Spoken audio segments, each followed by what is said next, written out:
battle, some animals sport sleek maneuvers. They have this ability to turn on a dime. Jab, hook, uppercut, all manner of techniques. Waging dangerous dance-offs. It's like dancing with the cranes. And attacking artful dodgers. You don't want to get knocked off the side of the mountain. Whether fighting their own or they're an apex alpha. Basically, if they can catch it and kill it, they will eat it. These fights are fast and flexible. Every day, everywhere, our planet is a battleground. Turf wars, food fights, and mating mayhem rage on as animals outwit and outmaneuver their own kind in Battle of the Alphas.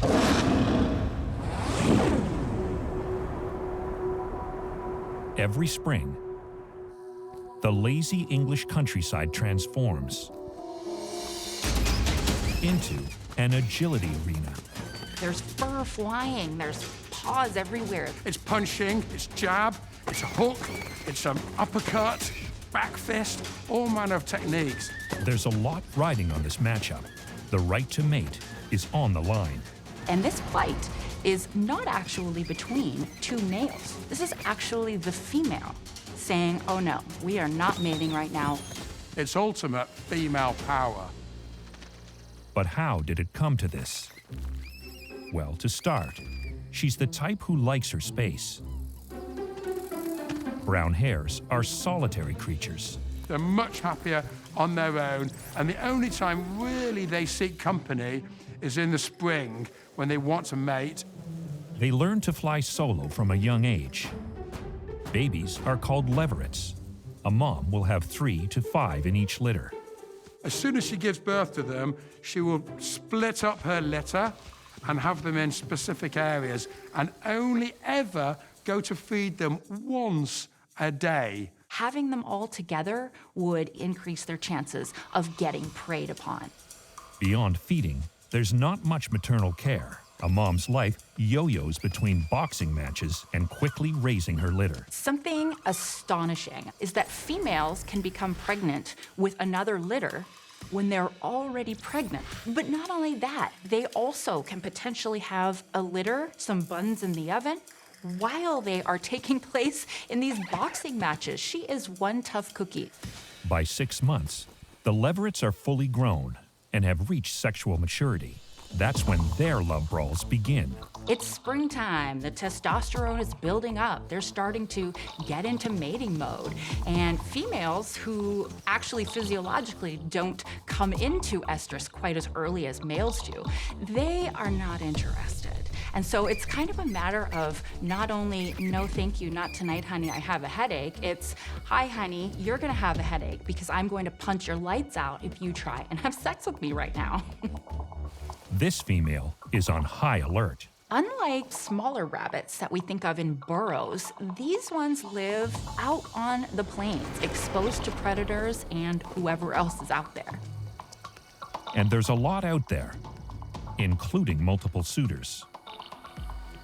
There's usually more than one male who's interested in mating with a female, so she may have to fight off several suitors at one time in a given day. These fist fights in the hare world are really a result of quite a big biological phenomenon, and that is sperm is cheap and abundant, eggs are expensive and rare. Her ears are standing at attention. They're like satellite dishes. They can actually rotate them in all different directions, and they're one of the most important tools for listening for other predators, but also for listening for other hares as well. And she's using her ears to send warning signals. When their big, long, flat ears are laying flat on their body, it's an aggressive sign. It's essentially a way for the hare to say, stay away from me. This male doesn't get the hint. What's really clever about this is whilst the female is rebuffing these males, she's actually gauging which male is the strongest, which is in the best condition, which one has the best genes. And then, and only when she's ready to mate, she will effectively say, you. Between sparring matches, courtship looks like an agile game of tag. Brown hares are incredibly fast. In fact, they are the fastest land mammal in Britain. They can attain speeds of up to 70 kilometers an hour.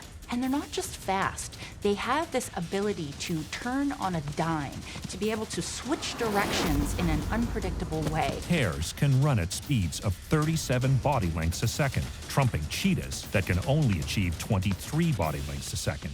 To be able to run at such speed, they've got enormous feet. And so when people say they see hares boxing, they'll also use their feet as well, which are really big, incredibly powerful weapons. So it's not only boxing, it's kickboxing as well. The boxing match ends in one of two ways. Either the male gets the hint and backs off, or it can end like this.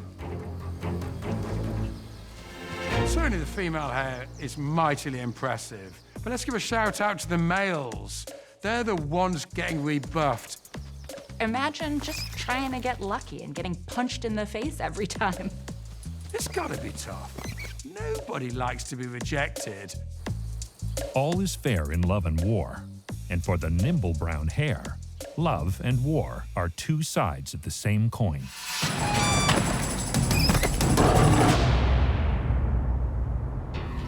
While brown hares leave their lightning-fast moves on the field, these strutting birds take their battle to the dance floor. This is a dancing competition. Why the dance-off? When North America's Sandhill crane goes looking for love, the stakes are high because these birds can mate for life. So it's a really important decision they have to make. When two males set their sights on the same female, a boogie battle begins.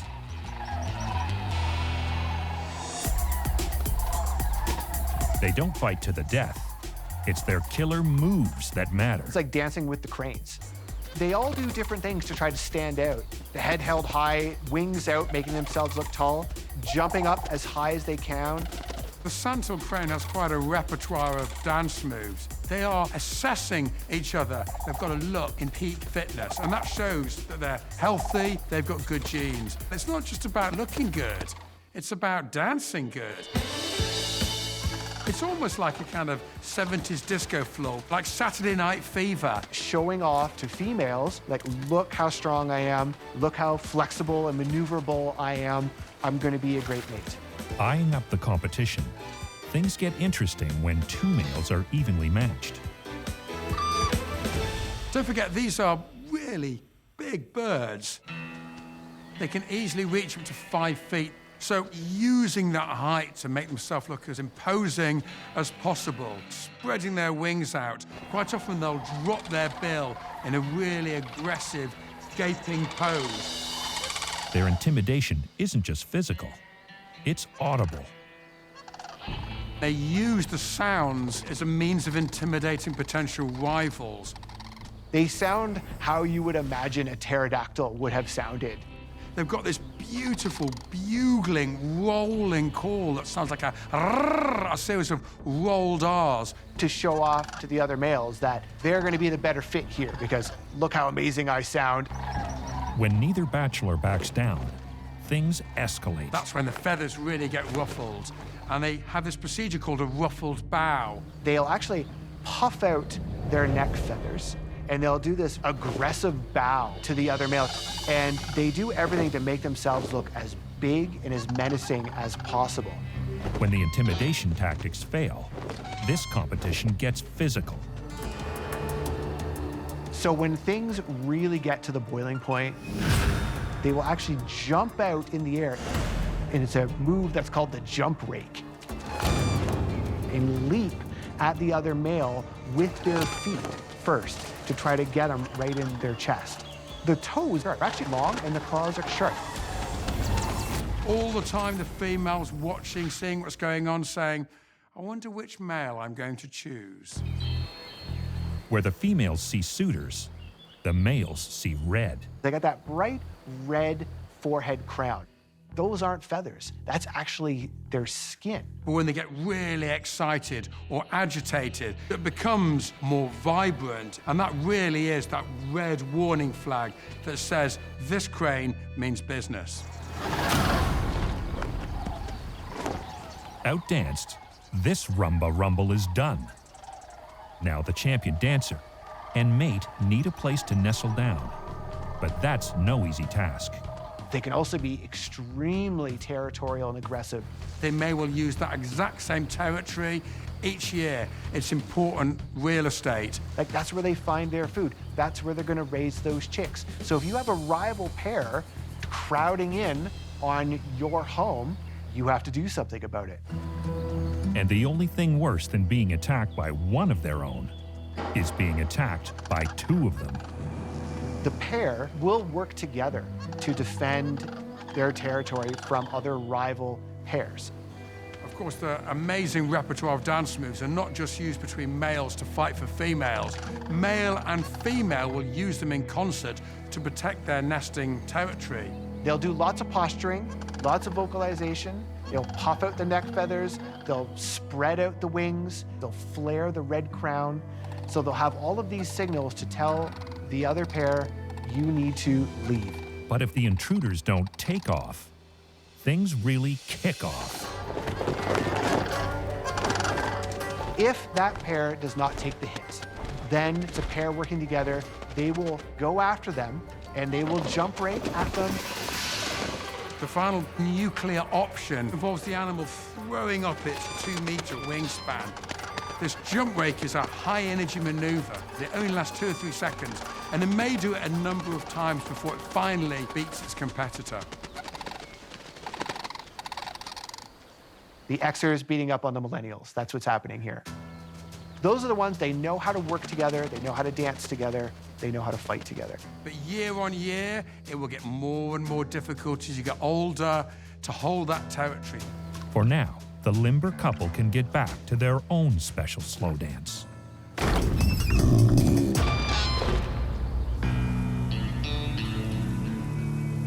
Sandhill cranes may have some fancy fighting footwork, but this nimble animal is a battling balancing act.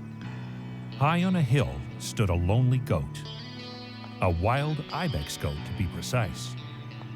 Stability is essential to the ibex, living and fighting high in the mountains, up to 4,500 meters on rocky cliffs. Fighting here takes nerve and sure footing. Ibex are impressively agile. They often stay on slopes that are typically 30 to 45-degree angles. You have to be so smart about your footing. You don't want to get knocked off the side of the mountain. They live on rugged mountain slopes in Europe, Asia, and Africa, but these animals aren't loners.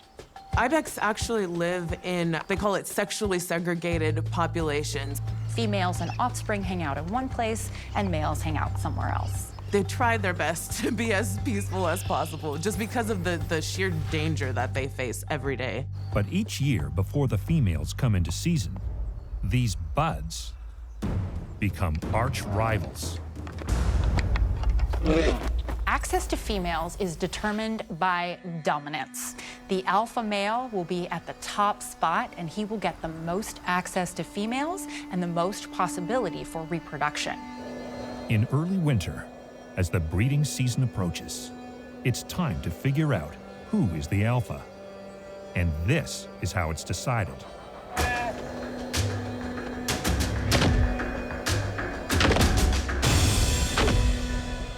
Males start to compete with each other as part of their rut just before mating season begins. But prior to getting physical, Male ibex will size each other up. They'll walk in parallel to each other, hold themselves up high, they'll hold their horns up high, just kind of showing each other, you know, this is how big I am, this is how strong I am. because when the threats don't work, the battles commence. Head on.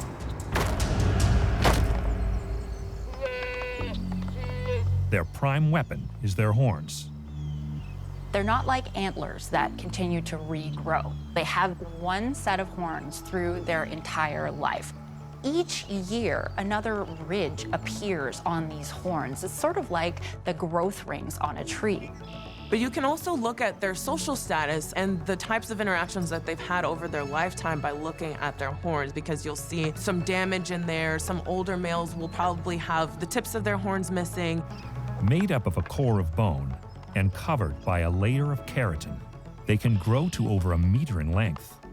They impress the females, make good back scratchers, and are essential for fighting and defense. When an ibex is preparing to attack, the entire posture of the individual is quite tensed up. Their head will be low, and they will try to maintain a very strong position for any forces that are about to come their way. Then they'll kind of raise up on their hind legs and they'll butt each other with their big horns. Where a prize fighter would be knocked clean out, ibex seem resilient to head trauma. A clash between two ibex heads can be really loud.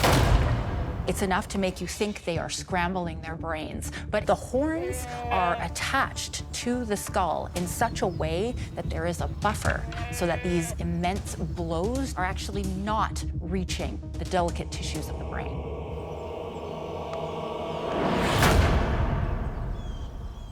The ibex will hit each other right on the front of their heads. The sides are much more delicate, so concentrating all the force at the front of their brain looks a whole lot worse than it actually is.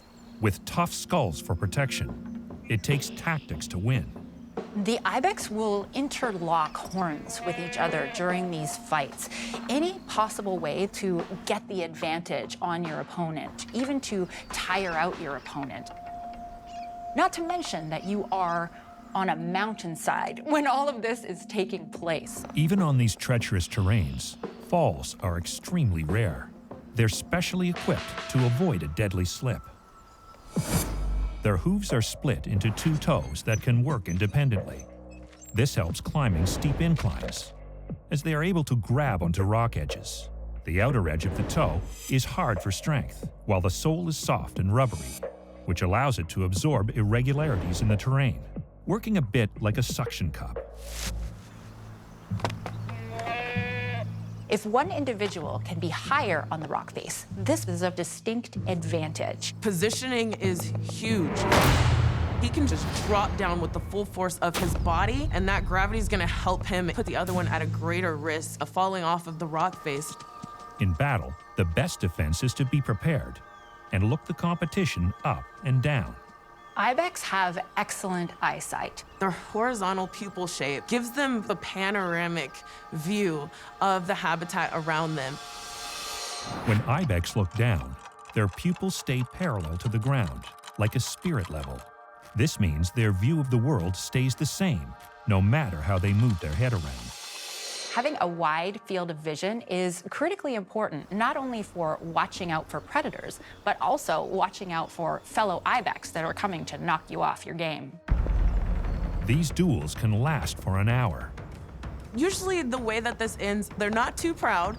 They are capable of determining, I've lost this fight, I need to just back off and I need to try another day. The loser may not be too proud to walk away, but the triumphant ibex isn't so humble. You'll often see the winner kind of really rubbing it in like, hey, I'm the winner, remember that. No ifs, ands, or buts. The gravity-defying champion's prize is to be first in line to the fertile females, meaning he will get to mate the most, passing his genes on to future generations.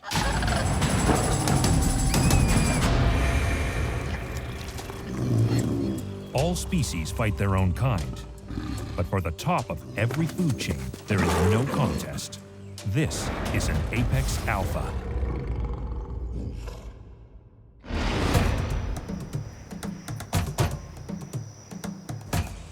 Don't be fooled. This cat doesn't have a lazy bone in its body. The leopard is an amazing apex predator, and what just makes it stand apart is not only its strength, but as big as it is and as strong as it is, it's so stealthy and agile. Leopards are ambush predators. They're in a prime, perfect position to strike before the prey even realizes the predator is there. They've got stealth, agility, explosive power, and Herculean strength, a combo that puts them firmly at the top of the food chain. Whatever crosses their path is potentially on their dinner table. This leopard is hungry. It hasn't eaten in days. They eat a lot of calories at once, and then that's what they'll live on for several days until they get a little peckish. Every year, a leopard feasts on about 400 kilograms of meat. That's equivalent to more than 1,000 steaks. Leopards are not picky. They have been seen feasting on over 100 different kinds of species. Things like deer, birds, snakes, other mammals. Basically, if they can catch it and kill it, they will eat it. As the hunt begins, the leopard moves with confidence. It doesn't have to worry about being attacked. It's the apex alpha here, and it's squarely focused on finding its next meal. An apex, like the name implies, is something that's at the top. Nothing else is eating a leopard. The hungry cat scopes its target. Its hunting strategy is built on silence and stealth. It's a silent killer, but it also has an amazing sense of hearing. They can hear a mouse squeak. That's important because a leopard needs to listen out for when prey items are coming by, so that you can sit still quietly and catch them off guard. They're listening for prey 24/7. They can hunt in the day, they can hunt at night. They're really flexible and opportunistic, and that is often the most dangerous characteristic of any creature. It slinks undetected through the grass, thanks in part to its coat. They have these round splotches on their fur. These are called rosettes. And what they help to do is to play around with shadow and light. And they're able to allow that leopard to blend into a wide variety of settings. One of the things that really helps them sneak on their prey, to pounce on them, is that amazing strength that they have in those back legs. They can jump really, really fast and far. The leopard is an amazing athlete. The hungry cat grabs its meal and with laser precision lands a fatal blow to the neck. The neck is snapped. They bite and choke and constrict all in the same millisecond. They are so fast and swift and deadly. It's not easy to get a killing bite when both predator and prey are moving. It's like shooting an arrow onto a moving target. To hit that target, they use a secret weapon, their whiskers. Compared to other big cats, the leopard's whiskers are much longer, and they play a critical role in bringing down prey. Each hair has up to 200 nerve cells and is set in a special follicle that contains a capsule of blood. When a whisker brushes against something, the blood is pushed in one direction or another, amplifying the movement like an extended sense of touch. This absolute precision is what can guide its razor-sharp teeth directly to the jugular of its victims. Within seconds, the alpha carnivore gets the job done, but its work isn't over yet. Leopards don't eat their kills right on the spot. They like to take it to somewhere where they can enjoy it without having to worry about anybody else trying to steal it from them. Taking a prey item, sometimes that's twice its size, and it's already a big cat itself, up these trees, so going vertically, fighting gravity. Leopards are excellent climbers. Their tail affords them a strong sense of balance, and their shoulder blades and the associated musculature really helps them to grip onto a tree and climb it effectively. But for dinner with a view, every part of the leopard must pull its weight. Leopards have massive heads and skulls, and this allows for these huge, strong jaws to evolve, and this is a critical component of their strategy as apex alpha predators. While the triumphant hunter wrangles its meal to a branch where it can feast, another leopard tries to get in on the action. But after all that work, who can blame the leopard for not wanting to share its hard-earned prize? Leopards are solitary creatures. They enjoy their kills as solitary killers. At the end of an exhausting hunt and a filling meal, there's just one thing left for this agile predator to do. Catnap, ready for next time. In battle, these animals roll with the punches. Whether it's a dexterous dancer, a supple suitor, a steadfast fighter, or a poised predator. Because on the front line, an agile alpha has the edge.